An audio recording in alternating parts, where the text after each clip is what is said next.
Saya awali. Assalamualaikum warahmatullahi wabarakatuh. Di sini saya akan menjelaskan materi tentang kemaharajaan VOC yang disusun oleh kelompok 3 kelas 11 MIPA 2 yang beranggotakan 1. Ayunda Anissa Putri, 2. Desi Puspitasari, 3. Hatta Hardika, 4. Laila Mahmuda, 5. Muhammad Deni Asrofi, 6. Sundari Pratami Setiawati. Latar belakang Kongsi Dagang atau Perusahaan Hindia Timur Belanda atau disingkat VOC yang didirikan pada tanggal 20 Maret 1602. VOC adalah persekutuan dagang asal Belanda yang memiliki monopoli untuk aktivitas perdagangan di Asia. Meskipun sebenarnya VOC merupakan sebuah persekutuan badan dagang saja, tetapi badan dagang ini istimewa karena didukung oleh negara dan diberi fasilitas serta hak-hak istimewa. Di kalangan orang Indonesia, bahkan juga di Malaysia, VOC memiliki sebutan populer, company atau company. Istilah ini berasal dari kesalahan orang Indonesia ketika mengucapkan compagnie dalam bahasa Belanda yang merujuk pada makna perusahaan. Pada 1669, VOC merupakan perusahaan pribadi terkaya dalam sepanjang sejarah. Dengan lebih dari 150 perahu dagang, 40 kapal perang, 50.000 pekerja, angkatan bersenjata pribadi dengan 10.000 tentara, dan pembayaran dividen 40%. Rumusan masalah. 1. Bagaimana sejarah lahirnya VOC? 2. Apa tujuan dibentuknya VOC? 3. Apa saja kewenangan dan hak istimewa VOC? 4. Bagaimana pertumbuhan VOC? 5. Bagaimana bentuk keserakahan dan kekejaman VOC? 6. Apa pengaruh dan kekuasaan VOC? 7. Kapan VOC gulung tikar dan dibubarkan? Tujuan. Berdasarkan rumusan masalah yang akan dibahas, maka tujuan yang hendak dicapai sebagai berikut. 1. Untuk mengetahui bagaimana sejarah lahirnya VOC. 2. Untuk mengetahui apa tujuan dibentuknya VOC. 3. Untuk mengetahui kewenangan dan hak istimewa VOC.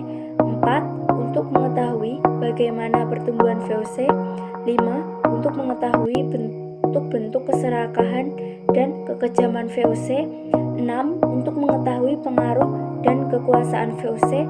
7. Untuk mengetahui kapan VOC gulung tikar dan dibubarkan. Pembahasan sejarah lahirnya VOC. Tujuan kedatangan orang-orang Eropa ke dunia timur antara lain untuk mendapatkan keuntungan dan kekayaan. Tujuan ini dapat dicapai setelah mereka menemukan rempah-rempah di Kepulauan Nusantara. Berita tentang keuntungan yang melimpah berkat perdagangan rempah-rempah itu menyebar luas. Dengan demikian, semakin banyak orang-orang Eropa yang tertarik pergi ke Nusantara. Mereka saling berinteraksi dan bersaing meraup keuntungan dalam berdagang. Para pedagang atau perusahaan dagang Portugis bersaing dengan para pedagang Belanda, bersaing dengan para pedagang Spanyol, bersaing dengan para pedagang Inggris, dan seterusnya.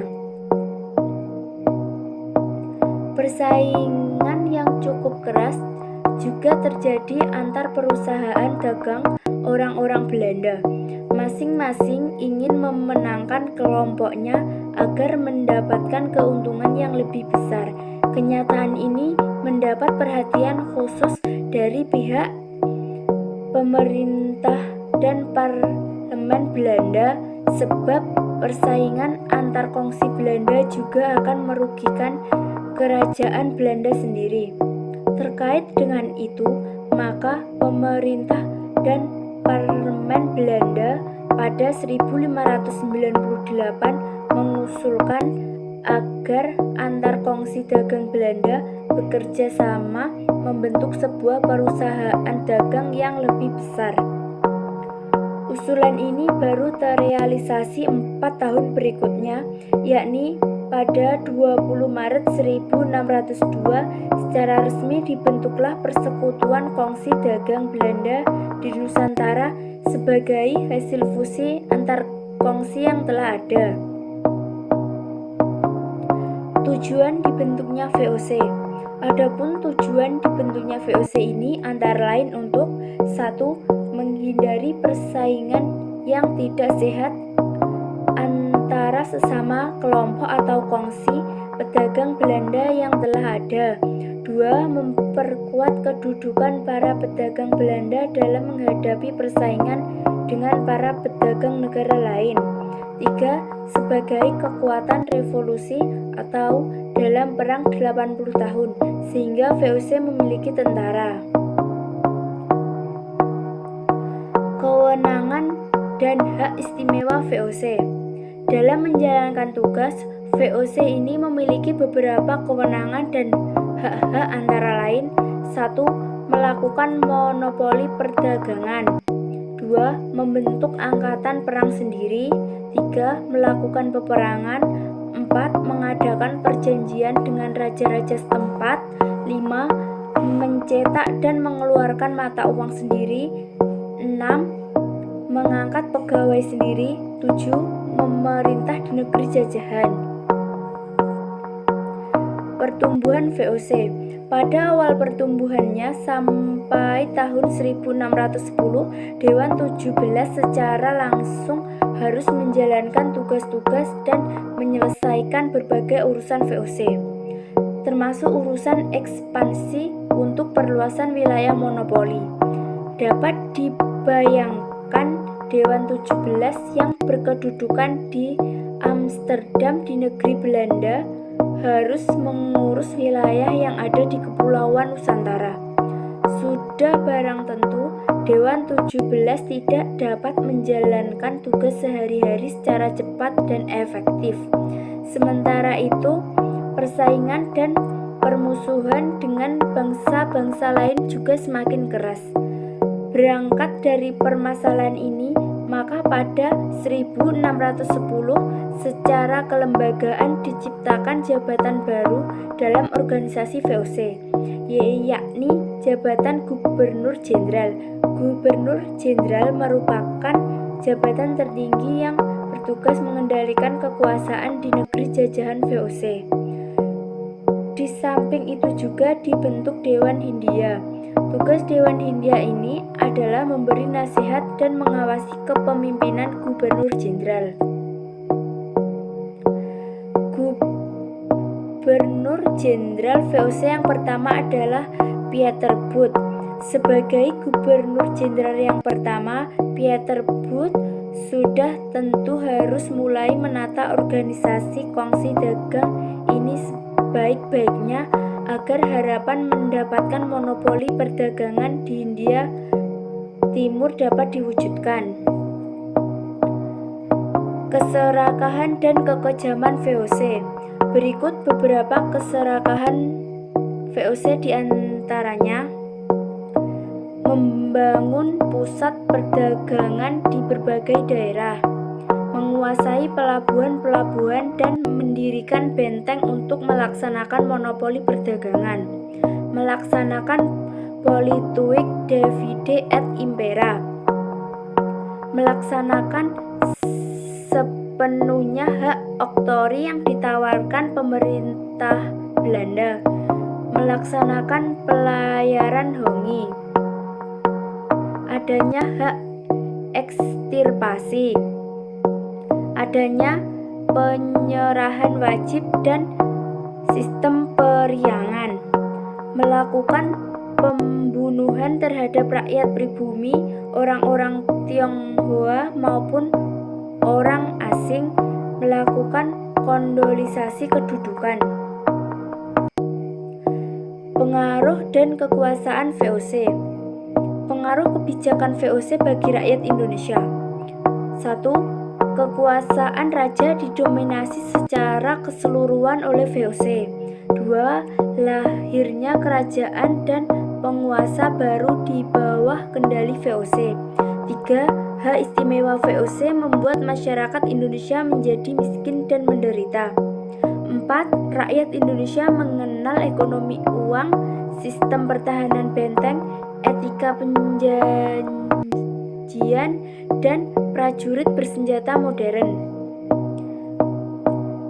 5. Pelayaran Hongi merupakan tindakan perampasan, perampokan, perbudakan, dan pembunuhan. 6. Hak ekstirpasi bagi rakyat Indonesia merupakan ancaman mati suatu harapan. Pada waktu itu, orang-orang Belanda sangat memerlukan bantuan budak, maka banyak diambil dari orang-orang Irian. Pengaruh VOC di Irian semakin kuat. Bahkan pada tahun 1667, pulau-pulau yang termasuk wilayah Irian yang semula berada di bawah kekuasaan kerajaan Tidore sudah berpindah tangan menjadi daerah kekuasaan VOC. Dengan demikian, daerah pengaruh dan kekuasaan VOC sudah meluas di seluruh Nusantara. Penguasaan atas Papua atau Irian oleh VOC ini terutama terjadi setelah melihat Inggris mulai menanamkan pengaruhnya di beberapa tempat di Indonesia seperti penguasaan di Bengkulu. VOC gulung tikar. Pada abad ke-17 hingga awal abad ke-18, VOC mengalami puncak kejayaan lokal di Nusantara. Umumnya berhasil dikuasai. Kerajaan-kerajaan itu sudah menjadi bawahan dan pelayan kepentingan VOC. Jalur perdagangan yang dikendalikan VOC menyebar luas, membentang dari Amsterdam, Tanjung Harapan, India sampai Irian atau Papua. Keuntungan perdagangan rempah-rempah juga melimpah. Namun di balik itu ada persoalan-persoalan yang bermunculan. Semakin banyak daerah yang dikuasai, ternyata juga membuat masalah pengelolaan semakin kompleks. Semakin luas daerahnya, pengawasan juga semakin sulit. Kota Batavia semakin ramai dan semakin padat. Orang-orang timur asing seperti Cina dan Jepara diizinkan tinggal di Batavia. Sebagai pusat pemerintahan VOC, Batavia juga semakin dibanjiri penduduk dari luar Batavia sehingga tidak jarang menimbulkan masalah-masalah sosial. Pada tahun 1749 terjadi perubahan yang mendasar 27 Maret 1749 Parlemen Belanda mengeluarkan undang-undang yang menetapkan bahwa Raja Willem sebagai penguasa tertinggi VOC.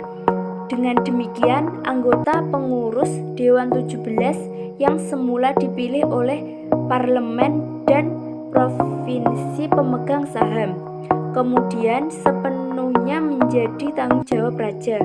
Raja juga menjadi panglima tertinggi tentara VOC. Dengan demikian, VOC berada di bawah kekuasaan raja. Pengurus VOC mulai akrab dengan pemerintah Belanda. Kepentingan pemegang saham menjadi terabaikan. Pengurus tidak lagi berpikir memajukan usaha perdagangannya, tetapi berpikir untuk memperkaya diri. VOC sebagai kongsi dagang swasta, keuntungannya semakin merosot. Bahkan tercatat pada tahun 1673, VOC tidak mampu membayar dividen. Kas VOC juga merosot tajam karena serangkaian perang yang telah dilakukan VOC dan beban hutang pun tidak terelakkan. Demikianlah para pejabat VOC terjangkit penyakit korupsi karena ingin kehormatan dan kemewahan sesaat. Beban utang VOC menjadi semakin berat sehingga akhirnya VOC sendiri bangkrut dan gulung tikar. Dalam kondisi bangkrut, VOC tidak dapat berbuat banyak. Menurut penilaian pemerintah, keberadaan VOC sebagai kongsi dagang yang menjalankan roda pemerintahan di negeri jajahan tidak dapat dilanjutkan lagi. VOC telah bangkrut. Oleh karena itu, pada tanggal 31 Desember 1799, VOC dinyatakan bubar. Semua utang piutang dan segala milik VOC diambil alih oleh Belanda. Pada waktu itu, sebagai Gubernur Jenderal VOC yang terakhir, Van Overstraten masih harus bertanggung jawab tentang keadaan di Hindia Belanda. Ia bertugas mempertahankan Jawa dari serangan Inggris.